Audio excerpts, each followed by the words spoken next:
Alhamdulillah teman-teman, setelah sekian lama gitu loh, mungkin lebih dari 8 bulan kita nggak bertemu.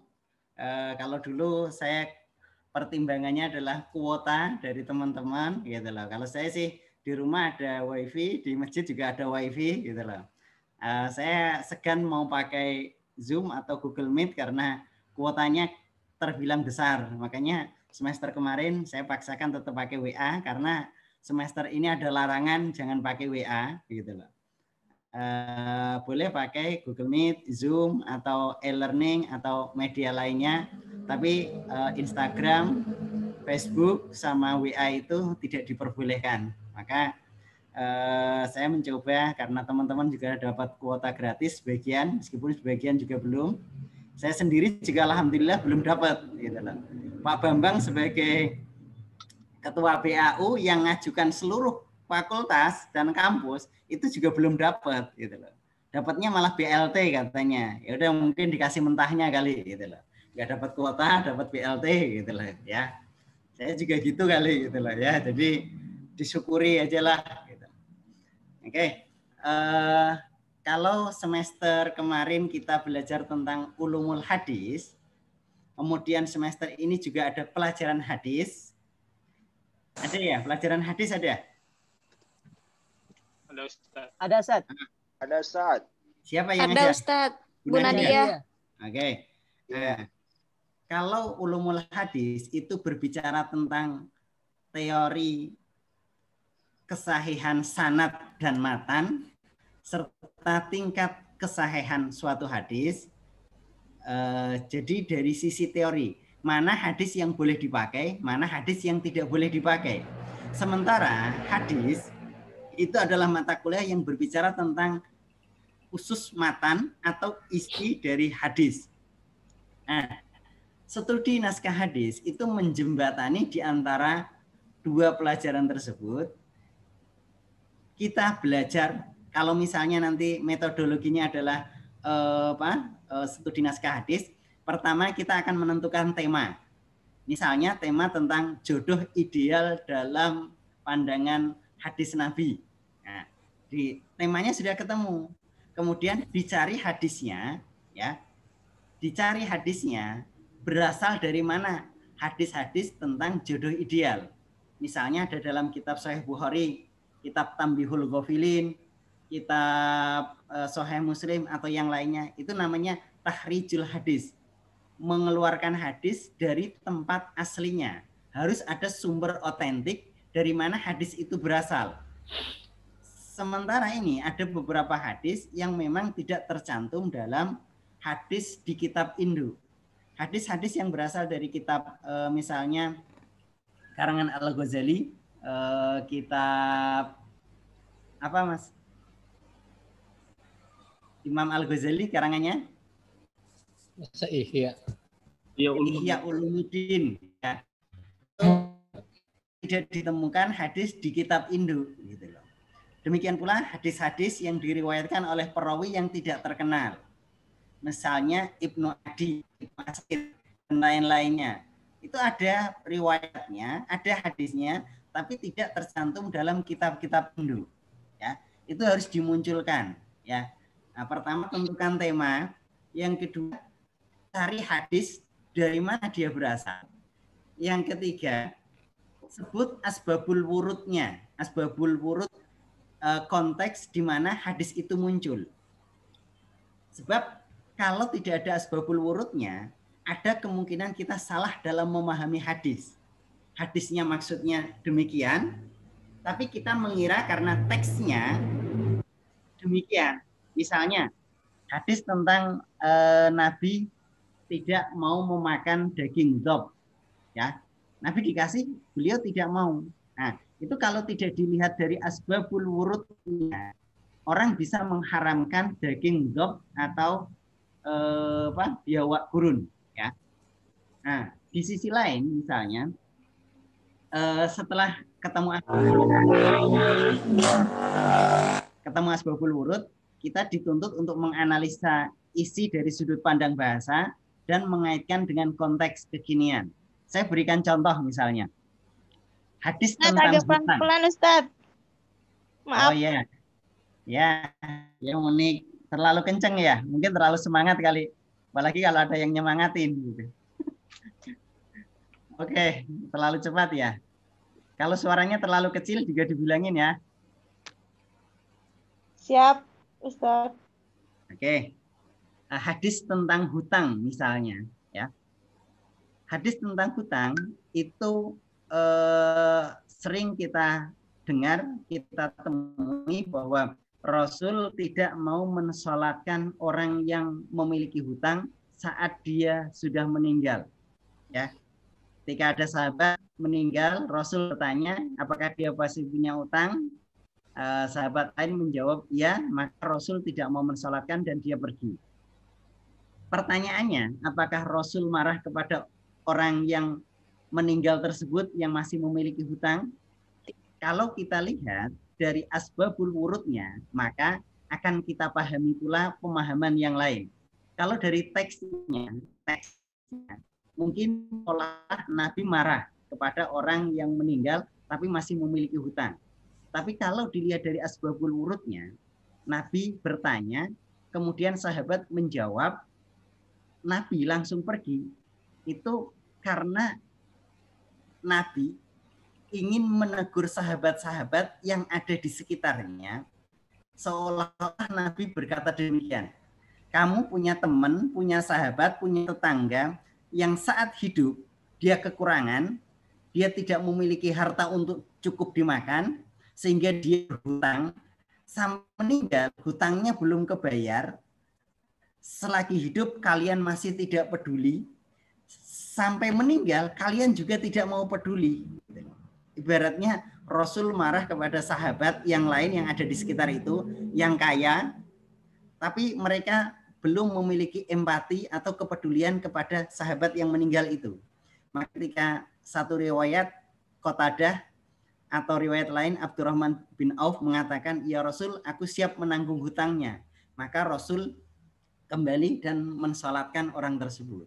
Ya, itu menunjukkan bahwa asbabul wurud itu memiliki peran untuk mengubah cara pandang atau pemahaman satu hadis. Kalau kita lihat tadi, Rasul marah kepada orang yang meninggal, ini dibalik, Rasul marah kepada orang yang hidup, yang kaya, tinggal di sekitarnya, tapi belum memiliki kepedulian. Rasul ingin bilang, kamu harusnya menanggung hutang-hutang saudara kamu itu, biar dia tidak sengsara kelak di akhirat. Gitu loh. Ya. Maka Rasul selanjutnya mengatakan, malam yahtamma bi umuril muslimina falaisa minhum. Barang siapa yang tidak peduli kepada urusan saudara-saudaranya atau urusan kaum muslimin, maka mereka tidak termasuk golongan umat Islam. Ya, itu salah satunya. Jadi memahami hutang demikian. Apalagi hutang itu dalam hadis disebutkan pahala memberikan hutang dengan memberikan sedekah itu lebih banyak memberikan hutang. Kenapa? Ujiannya lebih besar. Kalau hutang itu menurut suatu hadis dalam kitab Targhib wa Tarhib itu pahalanya setiap hari itu dikalikan 18 kali. Sementara sedekah itu dikalikan 10 kali. Kenapa? Orang yang berhutang itu dia posisinya masih butuh. Orang yang memberikan hutang itu posisinya dia masih butuh terhadap harta tersebut. Saya punya 1 juta, itu loh. Mas Salman mau hutang uang 500.000 gitu. Saya butuh untuk memberikan makan anak istri, bayar kuliah, tapi karena ada teman yang minjem, dia sangat butuh juga, saya kasihkan. Beda dengan sedekah yang sudah diikhlaskan, apapun yang terjadi itu adalah dari Allah, ingin saya kembalikan untuk jalan Allah. Jadi dia tidak mengharap lagi. Sementara kalau hutang, dia masih mengharap pengembalian nanti. Bahkan ketika kembali, ya, ketika kembali dia menagih, ternyata tidak dibayar tepat waktu, itu menjadi ujian lagi. Ya, maka Rasul mengatakan pahala memberi hutang itu 18 kali lebih banyak, sementara sedekah atau infak itu 10 kali lebih banyak atau dilipat gandakan 10 kali. Dalam kitab Tambihul Ghafilin, ya, teman-teman bisa lihat karangan Imam Samarqandi, itu beliau menganalisis hadis tentang hutang, bahwa hutang itu akan dijamin oleh Allah dalam 4 hal. 1, hutang di jalan Allah. Orang yang berhutang, tapi hutangnya untuk membangun masjid, membangun yayasan yatim piatu, membangun pesantren, membangun fasilitas yang sifatnya sosial dan digunakan untuk kemaslahatan manusia dan ibadah, itu akan ditanggung oleh Allah meskipun ketika dia wafat dia belum bisa membayar hutang tersebut.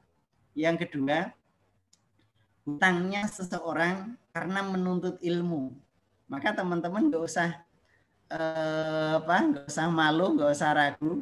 Orang yang menuntut ilmu kurang itu wajar, gitu loh ya.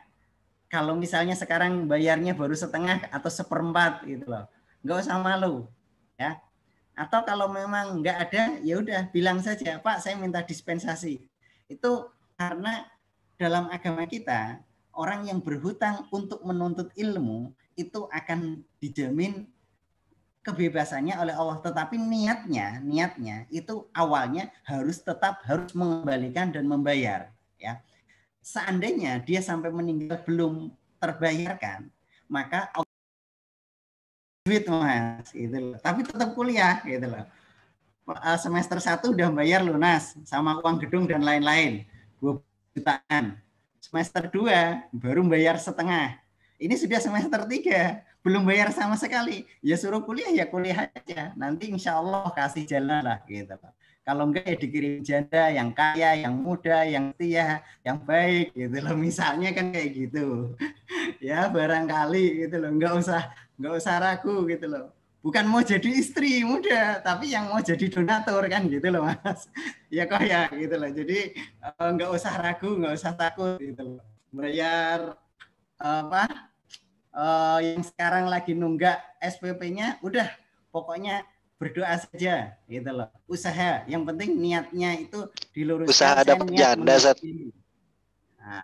Nah, bukan gitu Mas. Barangkali kan ada itu Luna Maya masih, terus siapa? Ya yang lain-lain lah gitu. Musdalifah juga masih gitu. Ya. BCL BCL juga masih ya Mas ya gitu loh. Ya udah, jadi nggak usah gini, kalau teman-teman percaya mumpung Maulid ini gitu loh, saya ada 2 cerita tentang pengalaman spiritual dari guru dan teman saya. Pertama, muridnya Pak Quraisy ya. Jadi pengalaman spiritual itu boleh diamalkan melalui 4 syarat yang dulu pernah saya sampaikan. Orangnya memiliki kesalehan di atas rata-rata. Ya, memiliki kesalehan di atas rata-rata. Yang kedua, tidak melanggar syariat. Yang ketiga, tidak berbau syirik dan bid'ah.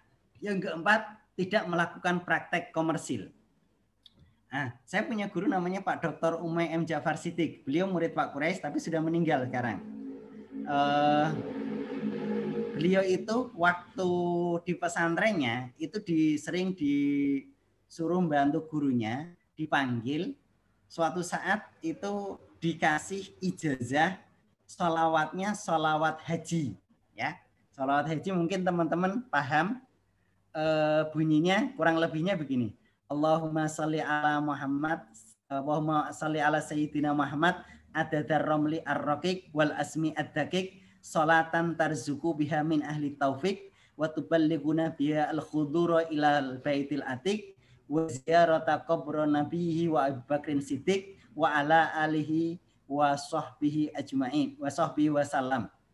Bunyinya begitu. Beliau hanya mengamalkan itu dengan niat melaksanakan perintah gurunya. Ya. Tapi ya Allah itu berikan jalan lewat lewat ketulusan niatnya untuk taat kepada guru itu, pergi haji dan umroh ribuan, puluhan bahkan mungkin ratusan kali tanpa membayar serupiah pun. Bahkan dia bisa mengumrohkan, menghajikan keluarganya, bapak ibunya, saudara-saudaranya tanpa membayar juga. Itu adalah salah satu keberkahannya. Bahkan pada usia remajanya menjelang kuliah, itu usia dewasa menjelang kuliah, beliau itu sempat daftar di satu perguruan tinggi PTIG dulu. Kalau dulu PTIG itu kan setiap mahasiswa itu mewakili satu provinsi. Beliau lolos tes ujian mewakili provinsi Jawa Barat, tapi tidak bisa mewakili karena tidak bisa mengasih tip kepada dewan jurinya. Akhirnya yang diutus orang yang nomor 2. Nah, setelah itu beliau ketemu dengan Kiai Sukron Makmun, karena satu rating itu satu angkatan, Kiai Sukron Makmun, pengasuh Darul Rahman, dikasih tahu coba hubungi Pak Gubernur, waktu itu Pak Ali Sadikin, atau Pak Menteri, waktu itu siapa saya lupa, Menteri Pendidikan dan Kebudayaan. Yang ketiga Pak Idham Khalid. Ketika Pak Ali Sadikin nggak bisa, beliau mengatakan bukan urusannya. Yang kedua Pak Menteri itu mengatakan mohon maaf banget karena itu di luar kewenangan saya. Gitu. Akhirnya beliau ketemu Pak Idham Khalid. Pak Idham Khalid itu kan ketua MPR waktu itu. Istrinya kalau nggak salah ada 3. Diparanin di Jakarta, lagi di Bogor. Lagi di Bogor ke tempat istri yang lain. Dikejar terus sampai ketemu. Akhirnya dikasih surat yang ditujukan kepada Rektor PTIG Pak Ibrahim Husain waktu itu. Tapi ketika dikasih suratnya, itu ada tanda tangan Pak Idham Khalid. Pak Ibrahim Husain itu tidak percaya, dibalikin lagi. Akhirnya ketemu lagi dengan Pak Idham Khalid. Sebelumnya, malam sebelumnya, Pak Idham Khalid itu mimpi bertemu dengan Rasul dengan memakai jubah warna hijau, menitipkan untuk membantu anak tersebut. Akhirnya karena sudah ditolak oleh Pak Ibrahim Husain, akhirnya Pak Idham Khalid yang mengantar sendiri langsung ke sana, ke PTIG. Dalam menggunakan baju biasa, langsung datang menemui rektornya. Menyampaikan tolong ini dibantu dites saja dulu sesuai dengan petunjuk yang saya terima. Saya yakin dia orang baik begini-begini. Akhirnya dites ulang dan masuk. Itu salah satu keberkahan sampai sekarang pesantrennya ada tersebar di Jawa itu ada sekitar lebih 10 pesantren kali. Pesantren besar yang meneruskan ya murid-murid dan anak-anaknya. Ada yang kedua, saya punya teman di S3 itu yang memiliki pesantren Al-Asriyah Nurul Iman Parung. Ya. Itu musantrinya jumlahnya sekitar 15.000 dan semuanya ditanggung gratis. Nah, saya baru tahu karena beliau baru cerita kemarin, belum lama itu. Waktu suaminya adalah seorang Habib terkenal di Parung, di Jakarta juga terkenal, tinggalnya di Parung. Beliau itu tinggalnya dari Singapura. Ketika suaminya meninggal, itu dikasih amalan untuk membaca namanya sholawat Sajaratun Nukut. Sajaratun Nukut itu sajarah itu uang, sajarah itu pohon, nukut itu uang. Bunyinya itu adalah Allahumma sholli ala Sayyidina Muhammad wa ala Sayyidina Muhammad sebanyak 400 kali setelah Isya. Setelah melaksanakan sholat Isya ya tidak harus persis Isya. Bisa makan dulu, bisa melakukan hal lain dulu, tapi setelah Isya. Dari situ beliau mendapatkan keberkahan luar biasa. Sekarang menjadi pusat kemandirian pesantren di seluruh Indonesia itu mengarahnya ke sana sebagai salah satu contoh percontohan pesantren yang digunakan untuk ketahanan pangan nasional di lingkungan pesantren. Itu 15.000 semuanya ditanggung secara gratis. Ya. Itu fadilah apa? Dari baca sholawat. Itu namanya pengalaman spiritual. Teman-teman boleh percaya, boleh tidak, karena ini bukan rukun iman. Hanya ini adalah pengalaman spiritual. Pengalaman spiritual itu boleh, tidak wajib. Boleh dilaksanakan ketika memiliki 4 syarat tadi. dikerjakan oleh orang yang memiliki kesalahan di atas rata-rata, tidak melanggar syariat, tidak komersil, dan tidak ada bau bid'ah dan syirik. Ya. Nah, ini salah satu metode menghubungkan antara teks dengan realitas. Terkadang kita memahami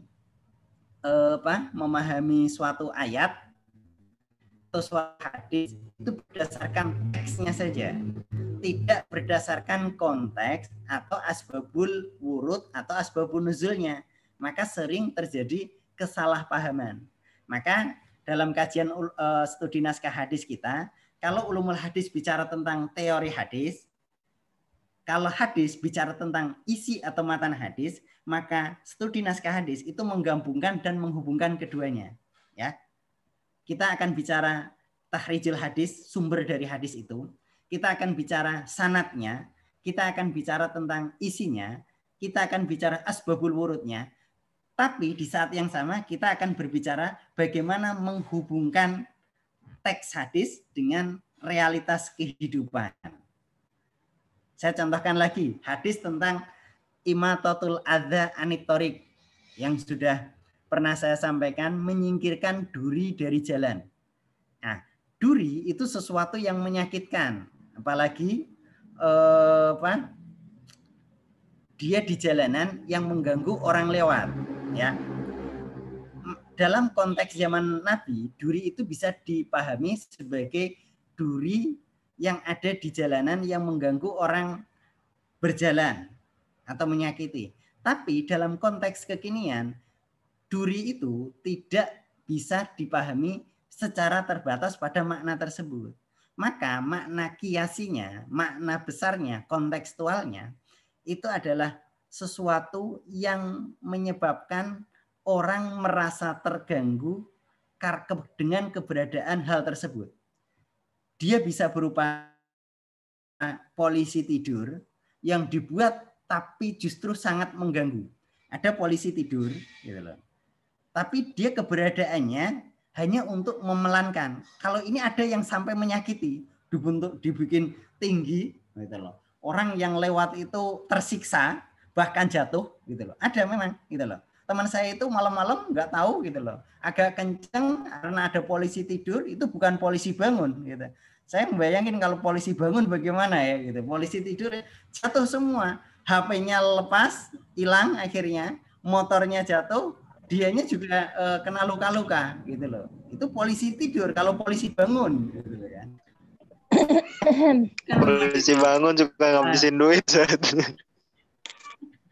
Yang kedua, lu jawab baik. Yang kedua itu misalnya mana ya kasep bagernya pangmeserkeun Mama Sangu di warung Tegalnya kasepnya. Mohon antasannya, Mak. 2 jam. Siapa itu Fitriani? Fitriani kenapa Fitri? Lagi privat bahasa Sunda, Zat. Oh, oke. Lagi iklan, Zat, lagi iklan. Calonnya orang Sunda kali calonnya. Oke, apa-apa. Lanjut ya. Lanjut. Sesuatu yang menyakiti bisa berupa sesuatu yang mengganggu itu bisa berupa event yang ada di jalan tapi tidak memberikan alternatif. Misalnya, jalannya cuma satu-satunya jalan itu, akses ke tempat warga atau keluar. Tapi dipaksa ditutup sehingga orang kebingungan, apalagi orang pendatang. Itu bisa menimbulkan kemadharatan. Apakah itu untuk acara maulid atau untuk acara nikahan atau untuk acara ritual lainnya, itu tidak diperbolehkan, ya. Makanya kalau tempatnya sama-sama sempit, kemudian tidak ada akses sama sekali, aturan kita kalau di developer itu kan ada fasum dan fasos, ada fasilitas umum, ada fasilitas sosial. Fasum dan fasos itu kalau di komplek tanggungan pengembang. Tapi kalau di masyarakat itu menjadi bagian fardu kifayah yang harus kita perjuangkan. Sebab kenapa? Kalau ada fasos dan fasum, orang asalnya mau melakukan hajatan di tempat umum, dilarang, disuruh pindah kemana? Ke fasum tadi, ke fasilitas umum atau fasilitas sosial, ya. Tapi kalau misalnya tidak ada fasum dan fasos, ya udah gitu loh, ya. Bagaimana lagi caranya? Cari solusi itu. Makanya seperti mencarikan tempat khusus acara maulid, acara seandainya tidak dilaksanakan di masjid, di lapangan, itu kira-kira jangan sampai mengganggu secara total, karena jalan itu kan bukan hanya milik umat Islam, tapi umat non Muslim pun itu memiliki hak, ya, diusahakan. Seandainya terpaksa diadakan di jalan, menutup jalan, itu harus ada solusi alternatifnya. Jangan terlalu jauh, atau menyewa petugas kepolisian yang bisa mengarahkan. Itu juga masih lumayan mengganggu, ya. Atau yang lain, parkir mobil di pinggir jalan, atau jualan pedagang kaki lima yang mengganggu posisi jalan, ya. Teman-teman kalau lewat ada dua arah, yang lawan arah, yang jualan maunya ke depan, gitu. Itu bagaimana? Itu tanggung jawabnya adalah tanggung jawab pemerintah untuk mengatur. Nah, boleh jualan, tapi diusahakan pada tempat-tempat yang tidak mengganggu. Nah, sekarang ada denda atau ada yang lainnya, itu boleh diperlakukan, tapi sekali lagi pemerintah punya kewajiban mencarikan tempat yang layak dan baik untuk orang usaha. Ya. Nah, itu pertama. Yang kedua, gitu loh. Studi naskah hadis kita itu berbicara tentang kitab-kitab hadis yang akan kita pelajari. Ada kutubus sittah, ya. Ada kutubus sittah, kitab-kitab induk yang mungkin teman-teman sudah sering dengar atau punya referensinya.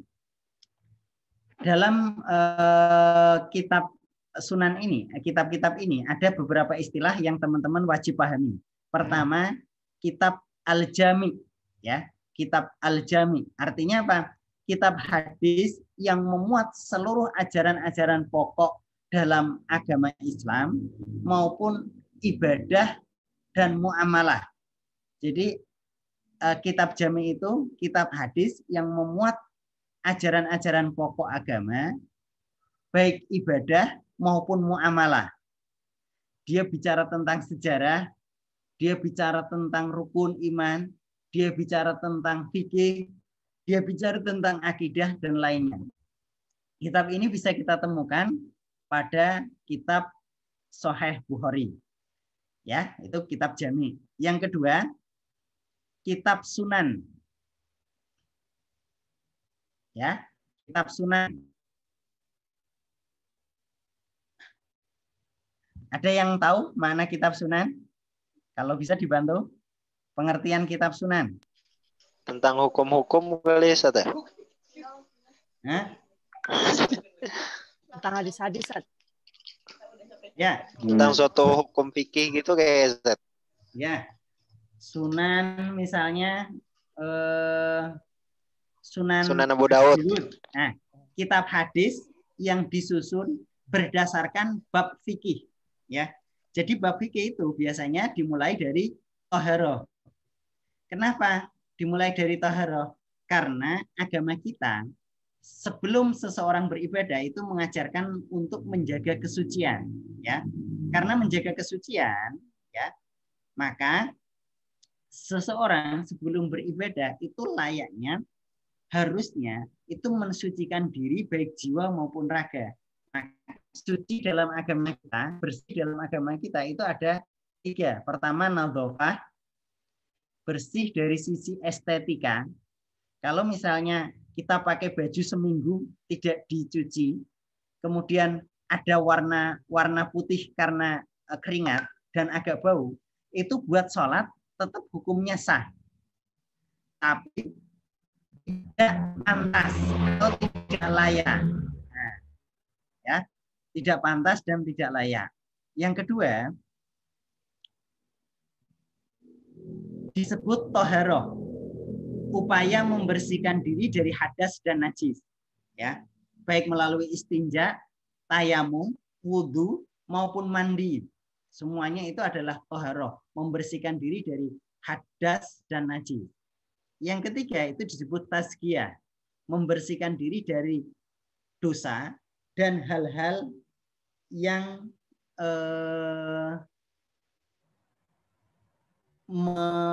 hal-hal yang bersifat kotor secara spiritual atau sifat-sifat kotor yang ada dalam hati.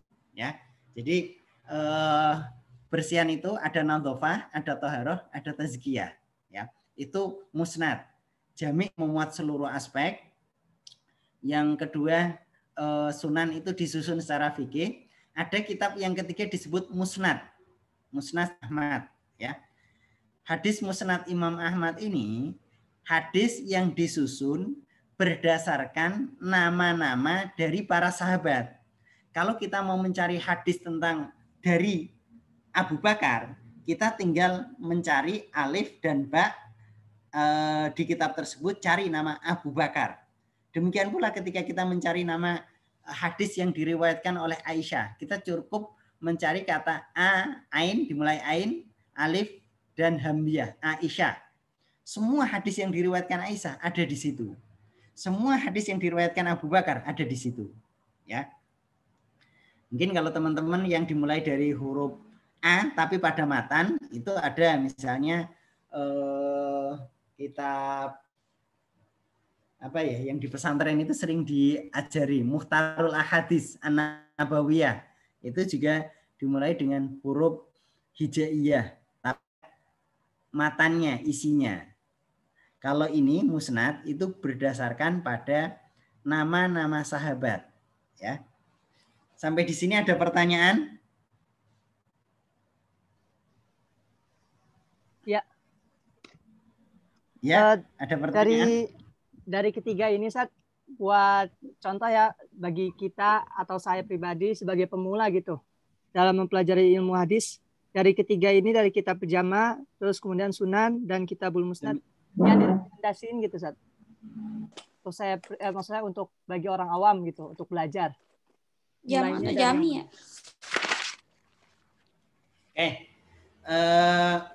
Kitab paling ideal sebenarnya sampai sekarang itu yang seperti Mas tanyakan itu bentuknya kan gini. Kitab tafsir yang paling ideal itu bagi orang yang mau belajar apa sih gitu. Sama kan? Itu juga gitu. Tergantung kebutuhan. Kalau untuk orang awam, ya, orang awam mereka belajar hadis itu pada ranah matan atau isinya. Mereka tidak memerlukan pada tahap sanad ataupun tingkat kesahihan hadis.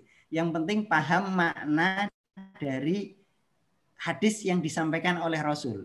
Tidak perlu status sahih, hasan atau dhaif. Ya. Maka hadis yang diajarkan kepada orang-orang awam itu umumnya adalah hadis yang berupa kitab-kitab hadis yang berupa matan saja. Paling gampang lihat itu kitab Mukhtarul Ahadits An-Nabawiyah, kemudian kitab Bulughul Maram, meskipun ada sanadnya itu hanya pelengkap. Atau kitab dari Ihya Ulumuddin karangan Imam Al-Ghazali, itu tidak mencantumkan sanad. Bukan Imam Al-Ghazali itu tidak tahu sanad, beliau itu hafal lebih dari 500.000 hadis. Kalau Hujjatul Islam itu kan minimal 300.000 hadis. Dia hafal di luar kepala. Tapi beliau tidak mencantumkan sanadnya. Kenapa? Karena dia concernnya ilmu tasawuf itu untuk nasihat agar nasihat itu sampai kepada orang yang membaca, bukan dalam tataran belajar ilmu hadis. Kalau dalam tataran belajar ilmu hadis dan hukum, itu sanad wajib dicantumkan. Jadi kalau untuk teman-teman yang belajar fikih, syariat, tentang berdebat tentang bid'ah, itu sanad wajib dicantumkan. Tapi ketika belajar tentang tataran tasawuf, yang muatannya adalah pokoknya itu ada pada isi, itu tidak perlu dicantumkan. Bahkan Al-Ghazali juga beliau menyatakan bahwa aku selalu meminta izin Rasul untuk setiap hadis yang aku tuliskan. Berarti meskipun hadis di dalam kitab Ihya Ulumuddin itu nilai oleh kalangan dhaif karena tidak mencantumkan sanad, tapi Al-Ghazali memberikan jaminan itu. Seperti halnya Imam Malik. Imam Malik itu ketika mau menulis, beliau sholat 2 rakaat, berada di depan kubur Rasul, kemudian langsung bertemu dengan Rasul, berdialog, menanyakan hadis yang mau ditulis. Benar enggak? Gitu. Nah, cuma kenapa sekarang statusnya di bawah Imam Bukhari?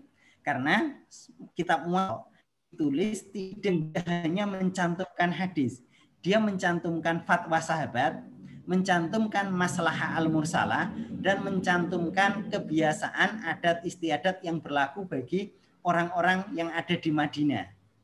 Kalau dilihat dari segi jarak generasinya, Al-Muwatta karangan Imam Malik itu hanya berbeda 4 generasi. Generasi pertama Rasul, generasi kedua itu Abdullah bin Umar. Generasi ketiga itu Imam Nafi, guru Imam Malik. Generasi keempat itu Imam Malik. Jadi hanya melalui 3 orang atau 3 generasi untuk sampai kepada Rasul. 6 sampai 7 generasi.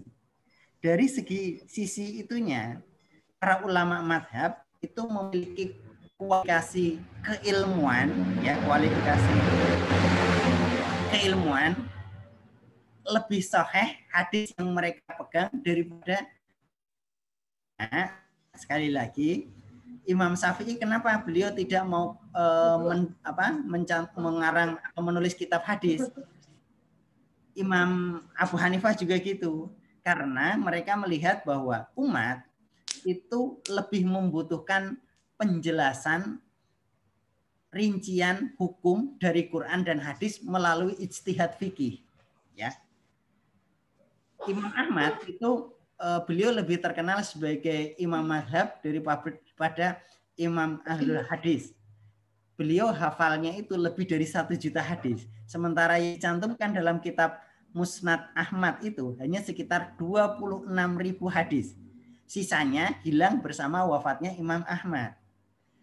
Imam Syafi'i untuk jadi mujtahid mutlak itu mujtahid mutlak, ya. Imam Abu Hanifah, Imam Malik, Imam Syafi'i, Imam Hambali itu disyaratkan minimal memiliki hafalan lebih dari 500.000 hadis, sanad dan matanya beserta perawinya. Kenapa mereka tidak sempat mencantumkan? Karena keterbatasan waktu dan tuntutan untuk menjawab persoalan umat. Suatu malam itu Imam Syafi'i pernah bertamu ke tempat muridnya Imam Ahmad bin Hambal. Ahmad bin Hambal itu memiliki santri atau anak, suatu cerita gitu loh. Anaknya itu melihat kamar dari Imam Syafi'i. Jam 11 dilihat masih tidur di atas ranjang. Jam 2 dilihat masih di atas ranjang. Menjelang subuh masih di atas ranjang. Ketika paginya itu anak tersebut penasaran dan bertanya, "Wahai Imam Syafi'i, engkau terkenal sebagai orang yang warok dan ketika malam tadi aku melihat engkau semalaman berada di atas ranjang." Imam Syafi'i mendoakan kemudian berkata, "Anakku, gitu loh, di atas ranjang itu semalaman aku tidak tidur, tapi aku berhasil memecahkan 40 persoalan yang dihadapi oleh umat yang belum mendapatkan jawabannya." Ya. Jadi kalau hadis itu ketika kita terima itu masih perlu analisis. Analisis tadi misalnya bahasa, analisis asbabul wurud dikaitkan dengan Al-Qur'an, dibaca dengan menggunakan kaidah bahasa nahwu dan balaghah.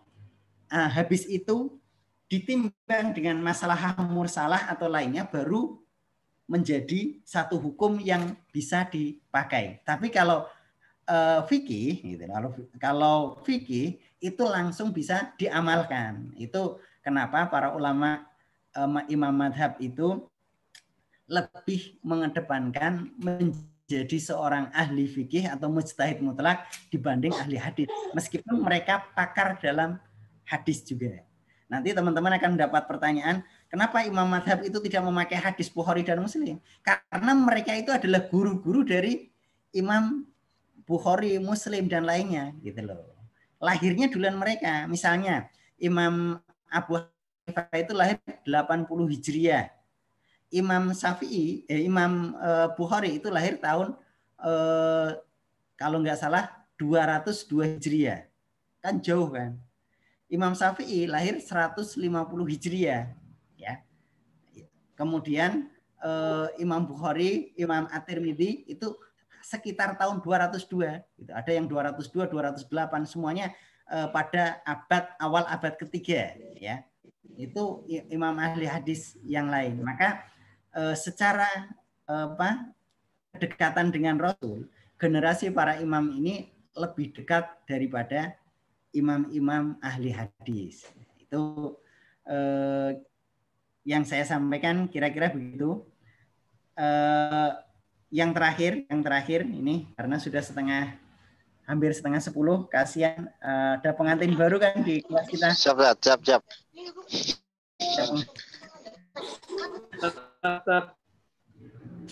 Ya kalau pengantin lama sih nggak apa-apa, ditinggal tugas juga nggak apa-apa. Kalau belajar juga. Jadi begini. Kalau yang jomblo gimana, Zat? Ya. Nah, kalau jomblo apalagi. Kasihan 200%. Bisa begadang ya, Zat, kalau jomblo ya. Pegangan, Chan, pegangan. 4 bulan tahu si Ajeng. Hah? Ajeng udah 4 bulan. Zat, nanya, Zat. Jangan katanya bukan jomblo. Padahal baru kemarin. Zat, apa Zat? Nanya, Zat. Boleh, silakan Mas. Suaranya kecil Mas. Gimana ini deketin. Mas? Aduh, Jangan jauh-jauh. Yang nanya bayar. Zat, nanya Zat tentang yang tadi yang kan ada tadi pembahasannya takhrijul hadis yang mengeluarkan hadis-hadis tersebut dari kitab-kitabnya gitu kan. Nah, hadis yang tadi dilakukan kitab Imam Malik. Tadi itu tidak jelaskan tentang asal usul hadis tersebut apa segala macam. Kan banyak ulama-ulama sekarang kan yang berpegangan pada kitab Bukhari dan Muslim gitu, Ustaz, sebagai hujah mereka yang terkuat. Nah, apakah boleh kita maksudnya mengamalkan kitab Muwatta tersebut gitu? Dan ada dalil yang lebih sahih lagi gitu ketimbang ketimbang yang hadis, ketimbang yang ada di dalam kitab Muwatta tersebut gitu. Oke. Ya. Gini Mas. Hadis itu ternyata kalau teman-teman mendengarkan ceramah yang memiliki Rumah Fikih Indonesia, namanya Usmat Sarwat LCMA, silakan teman-teman cari. Tidak cukup hadis sahih itu langsung diamalkan. Dia perlu kepada beberapa analisa dan faktor untuk bisa diperas menjadi hukum yang boleh diamalkan. Ya. Jadi sekali lagi hadis sahih itu tidak serta-merta boleh diamalkan. Tapi dia harus dikaitkan dengan dalil-dalil yang lain untuk diamalkan. Saya lupa hadisnya, tapi dalam ceramah itu nanti kalau ada waktu saya carikan. Ada hadis yang sahih tapi hanya diamalkan pada konteks tertentu saja. Nah, maksudnya di sini seperti tadi, kalau ada satu hadis, kita tidak serta, meskipun sahih, tidak serta-merta bisa diamalkan. Tapi kita harus lihat asbabul wurudnya, kemudian kita analisis, baru dikaitkan dengan konteks sekarang di mana kita berada. Maka para ulama membolehkan mengamalkan hadis walaupun tingkatannya hasan atau bahkan dhaif karena satu keadaan. Ya, satu keadaan. Makanya sifat ini bersifat fleksibel, Mas.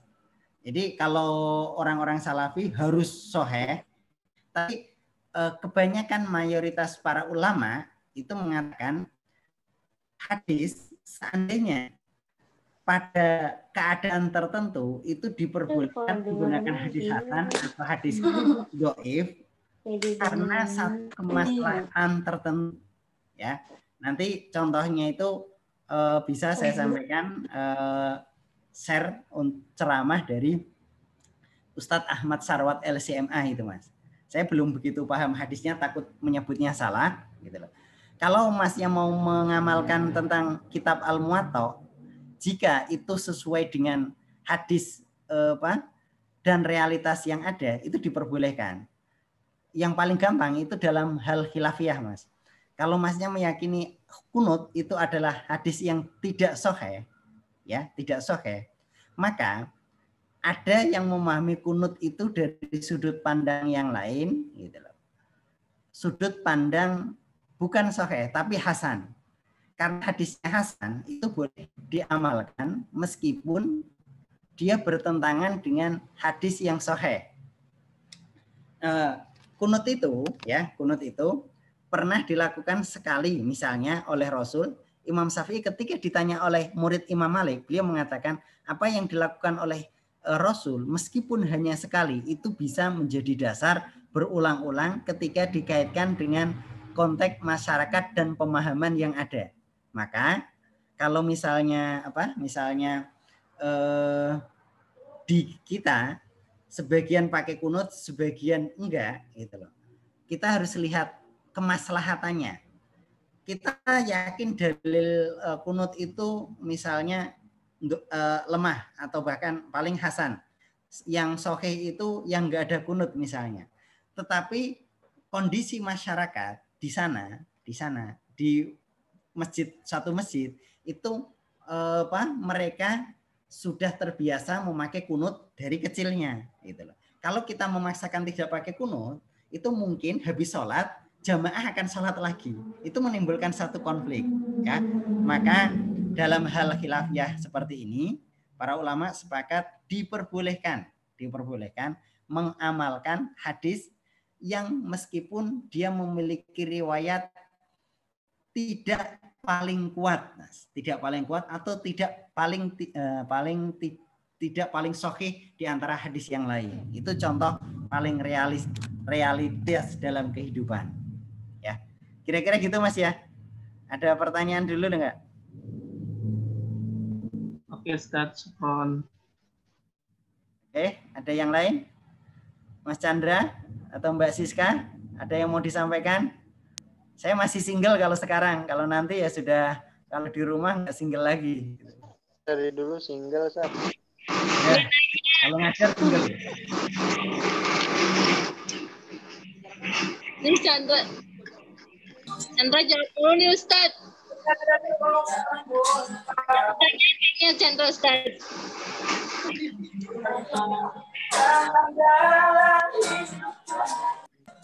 Oke, kalau enggak saya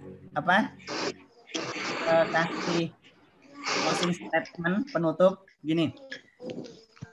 Kajian kita ya mulai minggu depan, kalau teman-teman sudah siap, kita diskusi. Sudah saya share bahwa kita dalam studi naskah hadis ini belajar tentang kutubus sitah, kutubus tis'ah, kutubus sab'ah, dan kitab-kitab hadis yang induk. Saya memilih untuk mempelajari riwayat hidup dari imam ahli hadis untuk diambil pelajaran dari mereka, tapi di saat yang sama mempelajari tentang tema hadis berkaitan dengan kehidupan kita. Maka di bab 2 itu saya cantumkan sahih mengenal kehidupan Imam Bukhari, karya-karyanya, kelebihan dan kekurangannya dan lain-lain, serta contoh teks hadis. Contoh teks hadis itu saya cantumkan memahami bid'ah dalam ibadah. Ya, teman-teman silahkan nanti dibagi kelompoknya. Kalau misalnya berapa? Kelompok kita ada 30-an, ya berarti satu kelompok membahas 2 tema. Satu tentang sejarah Imam Bukhari, yang kedua tentang contoh hadisnya. Nggak usah panjang-panjang juga, yang penting sampai pesan itu, ya. Bisa 10, bisa 15, bisa 5 gitu.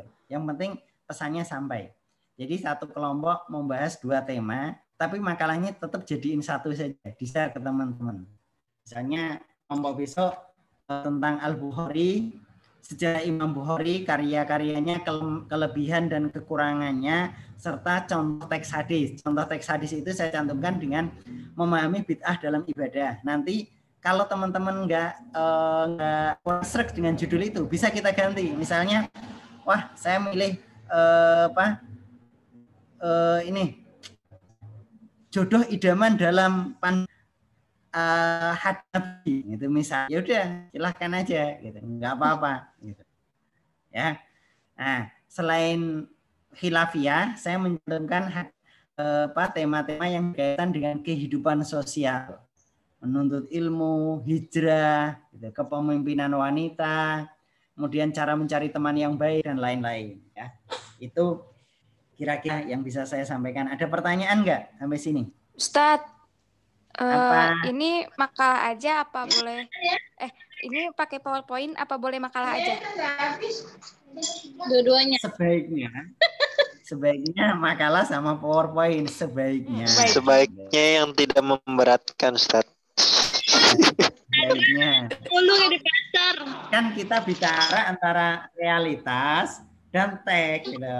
Aturan harusnya pakai kayak gitu. Tapi kalau misalnya nggak mampu, wah Pak, saya harus ngelayanin suami saya dong, gitu loh. Saya harus nyiapin untuk akad nikah dong, gitu loh. Saya harus segera dan lain-lain, gitu. Ya udah, yang penting standarnya makalahnya jadi, gitu loh. Nah, idealnya PowerPoint-nya juga ada. Tapi kalau misalnya itu kan ideal. Ideal suami itu ya ganteng, ya baik hati, ya kaya, ya lemah lembut.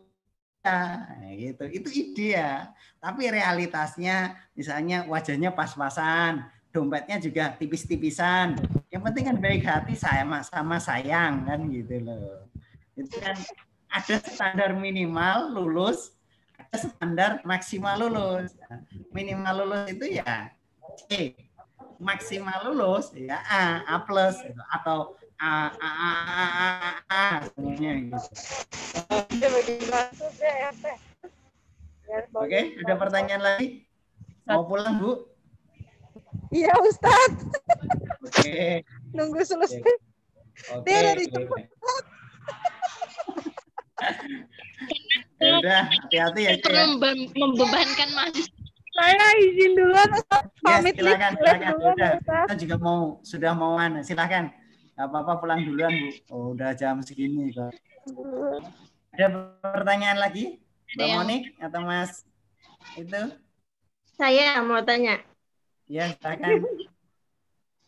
Tadi yang hutang tuh belum selesai, Ustadz. Kok belum selesai? Kayaknya dia punya hutang, Zat. Maka mau nanya tentang hutang, Zat. Apa sih, Chandra? Baru berapa, Dek? Tadi berapa? Baru 2? Baru 2 deh, Ustadz. Baru 2? Zat, saya mau nanya, boleh nggak, Zat?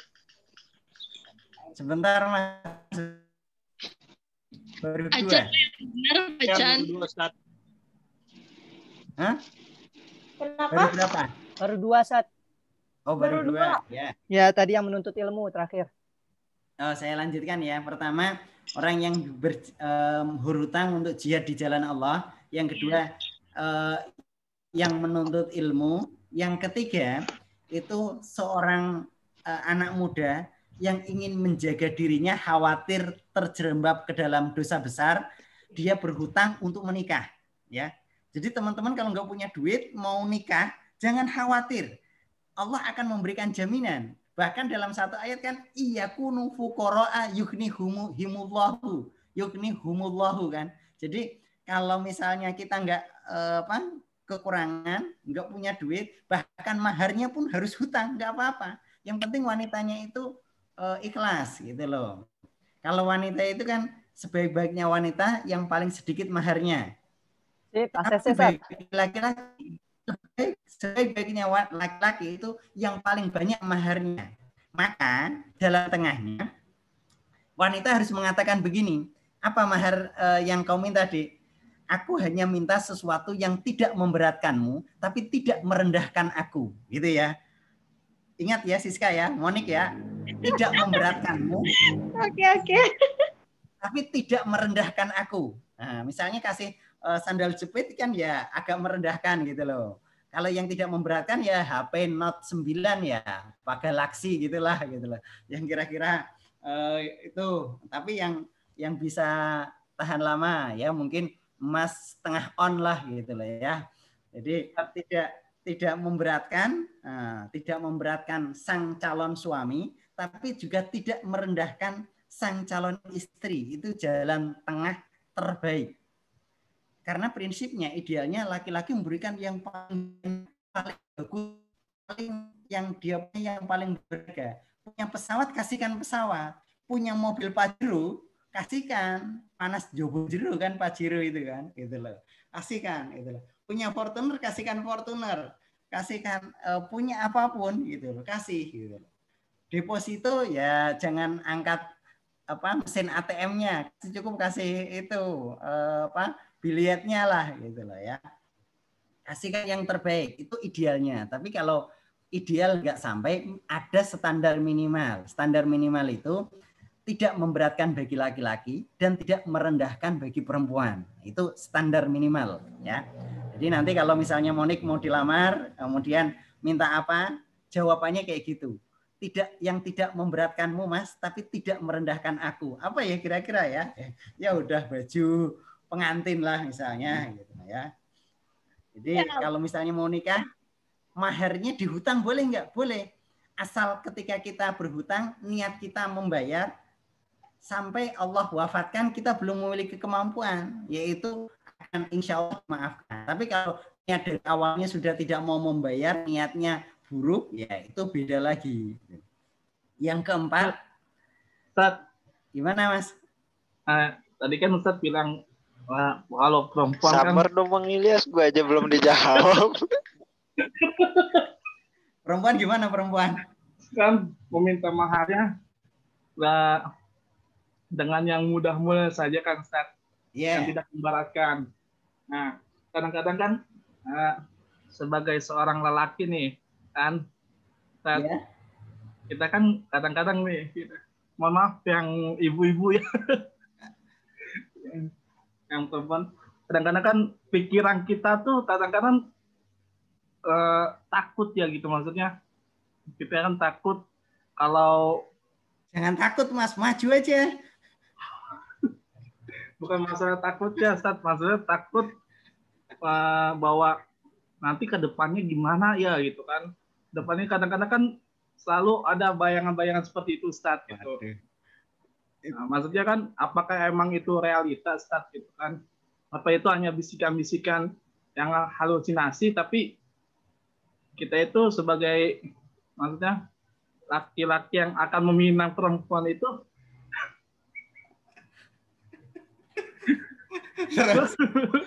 Bang Ilyas jangan muter-muter pertanyaannya. Iya, maksudnya kan kadang-kadang seperti itu. Kan kadang-kadang yang rasa takutnya itu Ustaz, yang kita kadang-kadang takut ketemu orang tuanya, takut biaya nggak ada apa segala macam. Nah, itu apakah bacaan apa sih Ustaz yang kita benar-benar jangan takut gitu, jangan takut, pasti rezeki mah ada aja gitu Ustaz. Ya, paham itu. Ini buat masukan aja. Semua yang mau menikah itu memiliki perasaan hampir sama, Mas. Sebab setan itu kan akan menghalang-halangi orang yang mau menikah. Sebab orang yang menikah itu kan dari segi pahala kebaikannya dia menyempurnakan agama, ya. Maka setan itu mati-matian kalau bisa gitu loh. Kalau bisa itu jangan menikah. Makanya banyak kan orang yang putus di jalan kan, sudah nyebar undangan, berkonflik nggak jadi nikah. Gara-gara hanya mau teknis tentang pesta pernikahan, laki-lakinya suruh ngasih duit sekian, minta-minta sekian, akhirnya nggak jadi. Banyak itu Mas. Orang yang sudah merasakan mengatakan khitbah itu bil isror. Jadi khitbah itu sebaiknya dirahasiakan. Hubungan mau melamar, walaupun sudah dilamar sudah bilang mau banget gitu ya. Itu nggak usah di-share aja, udah biarin aja gitu. Yang tahu kita dan keluarga aja gitu loh. Syukur-syukur ngelamar langsung dinikahin gitu loh. Jadi ya itu ya alhamdulillah Mas kalau disuruh gitu. Ya bilang aja, Pak saya punyanya duit cuma 1 juta ya, kalau di KUA saya siap bayarin lah, sisanya buat mahar 400.000, 600.000 buat penghulu gitu kan.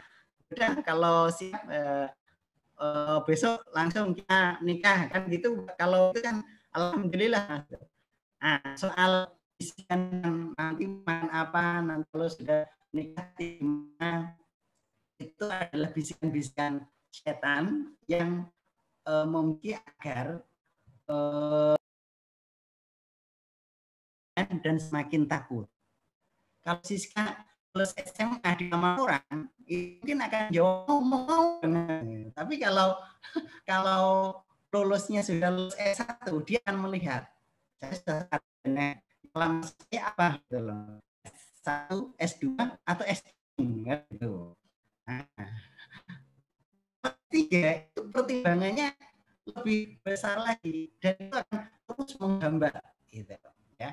Makanya nikah itu memang wajib direncanakan tapi tidak wajib mencapai kesempurnaan. Resepsi di mana-mana. Dulu saya waktu mau nikah itu juga nggak mau mikir resepsi gitu. Yang penting saya bisa beliin kambing, kan kalau kata Nabi aulimu walau bisyatin, 1 kambing berwalimahlah meskipun dengan seekor kambing. Kalau kita ngundang 40 orang atau 60 orang, kambing 2 harganya misalnya 6 juta. Terus berasnya 1 juta. Biaya masaknya 1 juta. Terus dan lain-lainnya 1 juta. Udah 9 juta itu untuk tasyakuran aja cukup gitu loh. Selebihnya kita mikir untuk KUA dan mahar. Ya, udah itu aja, ada standar minimal. Kalau untuk resepsi nanti aja. Kalau perempuan bilangnya kan nikah cuma sekali, boleh kok nikah 2 kali boleh, bilang gitu aja. Gitu. Ya, itu Mas kira-kira. Jadi nggak usah takut Mas, maju saja. Nanti kalau kita berjalan, Allah kasih tunjukkan jalan. Kalau kita diam aja, gitu loh. Ya. Yang mau kita lamar ya diambil orang gitu loh ya. Jangan kalau ada orang baik itu, orang cantik, orang soleha itu jangan dibiarkan diambil orang, kalau perlu kita rebut gitu loh. Itu semangat 45-nya harus gitu loh ya. Selama janur kuning belum melengkung gitu, selama khitbah belum diucap gitu loh, pokoknya persaingan sehat, saya akan maju gitu. Perjuangan sampai titik darah penghabisan. Nah, gitu. Sumpah Pemuda itu harus kayak gitu. Oke, siap kita laksanakan. Yes. Tahun ini target. Harus gitu loh. Nggak usah nunggu sampai selesai, nggak apa-apa, Mas. Syukur-syukur. Selesai tuh Bang Ilyas. Syukur-syukur gitu loh. Calonnya itu bisa membantu kuliah gitu loh.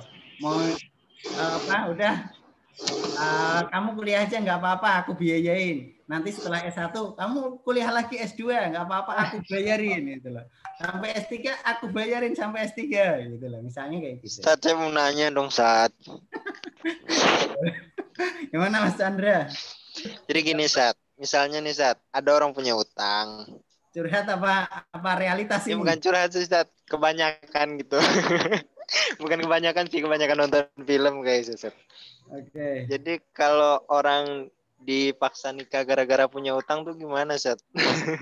Kayak Siti Nurbaya gitu. Jadi ya? Kalau dia nikah sama kalau dia nikah jadi utangnya lunas gitu, gimana, Ustaz? Tadi Indosiar. Emang ada dulu. Suara hati istri. Yang penting Mas Chandra jangan menjebak wanita gitu loh. Itu yang penting. Gak menjebak, Ustaz, memudahkan gitu biar utangnya lunas. Ya, yang penting itu kan kalau mau amalah itu angtarodin minkum, saling ridho. Kalau yang dihutangin kemudian wah dia justru mendapatkan solusi gitu loh. Kemudian yang ngasih juga ingin menolong, udah kamu nikah aja. Yang hutangkan itu lunas ketika kamu mau jadi istriku. Nanti tak kasih tambahan mahar gitu loh. Tak kasih tambahan deposito gitu loh. Pokoknya semua yang kamu minta akan aku kasih. Lah kayak gitu. Nah, ternyata dia juga ada cinta. Kalau yang enggak enak itu nikah tapi enggak ada cinta, Mas, gitu loh. Pernikahan itu tapi kalau dipaksa jadi kurang enak gitu loh ya. Jadi istilahnya kayak gitu. Tapi boleh ya, maharnya itu apa nutangnya lunas gitu ya, boleh Ustaz? Ya boleh, yang penting kan antarodin minkum, Mas. Siap. Saling ridho. Tapi hutangnya juga pantas gitu loh, Mas. Hutangnya misalnya 1 miliar, kalau hutangnya cuma 50.000 gitu ya. Kayak jadi mahar lah gitu. Oke, ada pertanyaan lain? Ada pertanyaan lain? Yang tadi siapa? yang Siti keempat Rahadi tadi kayaknya mau nanya tadi ya. Yang keempat bagian hutang. Oh, yang keempat ya. Yang keempat itu hutangnya seseorang untuk menjaga keluarganya dari menikmati makan haram, maka dia berhutang untuk memberikan nafkah kepada keluarganya, ya. Jadi kalau orang bekerja mati-matian tapi masih kurang, kemudian dia ingin melindungi keluarganya dari sesuatu yang haram atau sesuatu yang merendahkan muruah daripada minta-minta, kemudian dia berhutang sampai wafatnya, hutang tersebut belum bisa dia bayar, maka kelak Allah akan memberikan jaminan, ya. Jadi pertama di hutang untuk sabilillah, hutang. Kalau nggak salah itu juz 2 kalau nggak salah itu. Siska sudah siap ya, Kak? Di hutang juga boleh ya? Amin Ustaz, habis lebaran. Entah lebaran apa. Insya Allah. Ada yang lain nggak? Ada yang mau tanya? Sudah 1 jam ini soalnya. Takut kemalaman. Sampai pagi tadi Ustaz. Ya nanti kalau berdua, kalau pertama jangan sampai pagi. Ya, ada yang lain yang mau ditanyakan? Boleh masalah apa saja yang berkaitan dengan kehidupan. Nanti untuk grup dibuat berapa kelompok, Ustaz? Maaf, tadi masih belum nangkap. Untuk tugas presentasi. Kayaknya kalau nggak salah 10 apa 11 gitu, Mas. Dilihat di itu, Mas, ada kok di silabus. Itu kan sudah saya share untuk silabusnya. Jadi silabus yang pertama itu nggak usah dihitung. Jadi mulai diskusi itu tema kedua dan ketiga untuk kelompok pertama. Kelompok kedua nomor 4 dan 5 dan seterusnya. Oh ya. Ya, Sat. Syukran, Sat. Ada yang lain? Hah? Ada yang lain? Ilyas nanya lagi enggak? Nggak ada. Lanjut.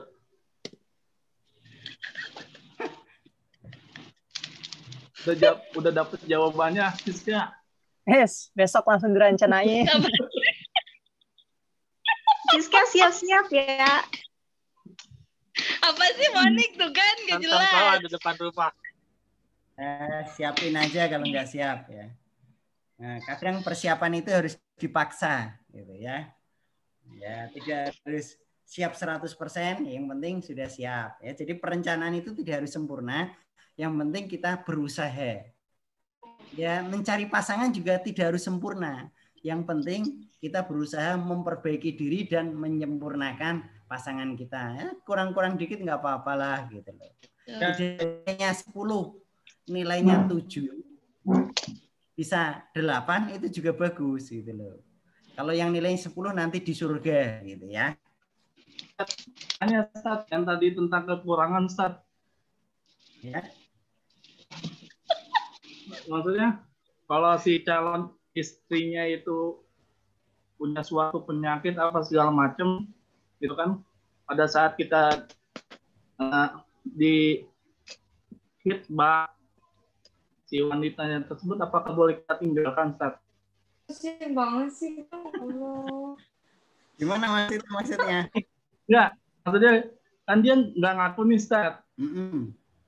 Kalau dia punya penyakit, awalnya udah nggak jujur. Kalau dia udah punya penyakit, Ustaz. Kan Siska dong. Oh gitu ya. Biar cepet. Oh ya. Jadi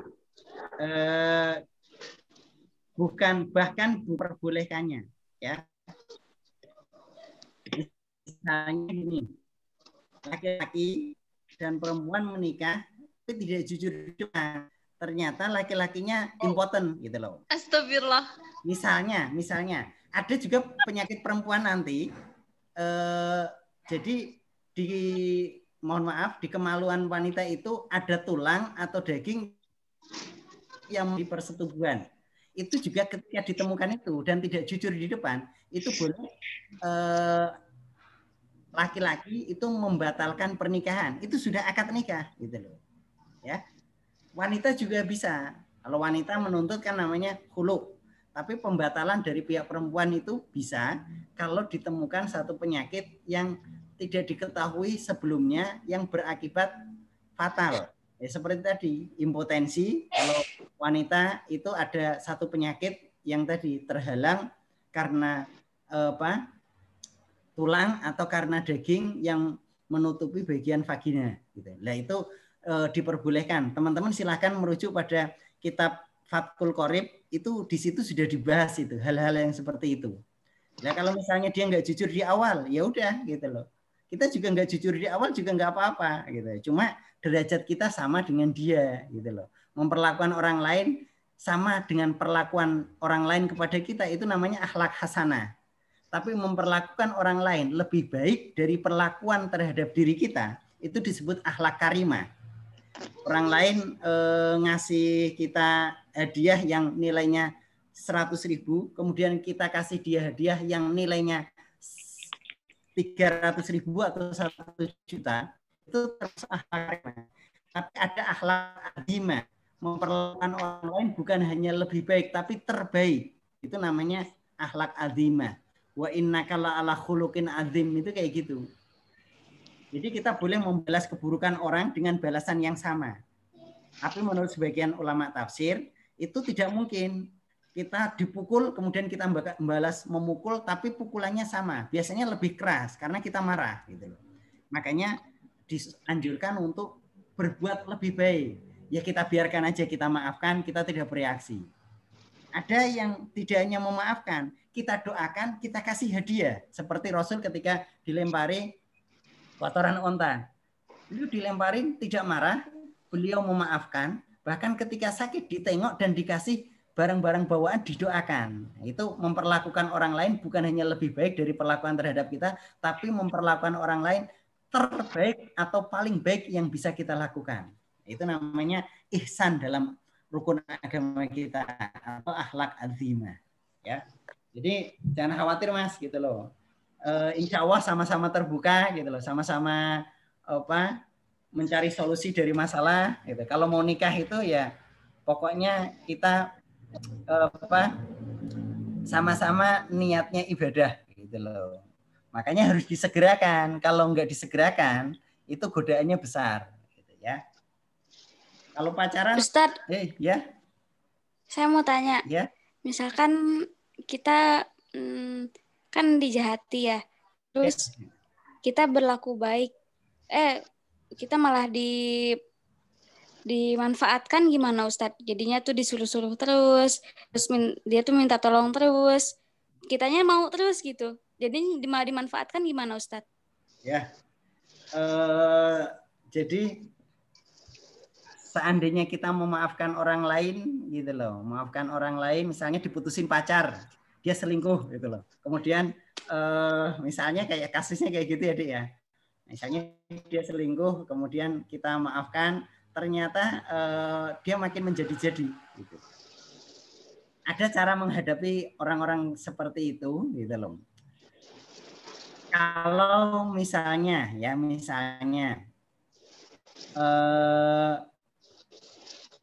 memaafkan tapi dengan catatan, ada orang bisa memaafkan tanpa catatan. Kalau orang memaafkan catatan itu, aku bisa memaafkan dirimu dengan syarat engkau tidak mengulangi lagi. Tapi ada orang yang memaafkan karena Allah. Jadi saya maafkan dirimu, tidak ada catatan apapun, silahkan. Mau diulangi lagi silahkan, mau tidak diulangi lagi, kamu mau tobat ya alhamdulillah, enggak tobat ya terserah gitu loh. Nah, kalau kita dimanfaatkan, kita juga harus mawas diri, jangan sampai itu merugikan diri kita. Maaf itu bukan untuk memberikan peluang orang lain merugikan diri kita, tapi justru memperbaiki orang lain untuk sama-sama baik dan menjaga diri kita dari kerugian gitu loh. Jadi kalau misalnya dia kayaknya manfaatin, ya bilang saja, mohon maaf, aku nggak mau gitu. Kita kayaknya nggak sejalan. Insya Allah aku akan ditemukan dengan orang yang lebih baik daripada dirimu. Gitu, ya, gitu deh, ya. Jangan patah hati. Ya, terima kasih teman-teman yang belum absen, mohon absen di e-learning. Nanti syukur-syukur ada screenshot yang bisa dikirim, karena sampai tadi pagi itu saya belum bisa absen lewat e-learning yang absen kelas ya. Jadi saya masih minta ketua kelas tolong yang hadir siapa, nanti dijapri ke saya gitu biasanya. Ya, sekali lagi mohon maaf. Makasih teman-teman atas waktunya. Mudah-mudahan ilmu yang kita dapatkan bermanfaat. Sekali lagi saya mohon maaf kalau hal-hal yang kurang berkenan. Kalau ada hal yang perlu ditanyakan silakan jawab atau lewat. Sekian. Assalamualaikum warahmatullahi wabarakatuh. Waalaikumsalam warahmatullahi wabarakatuh. Terima kasih banyak Ustaz.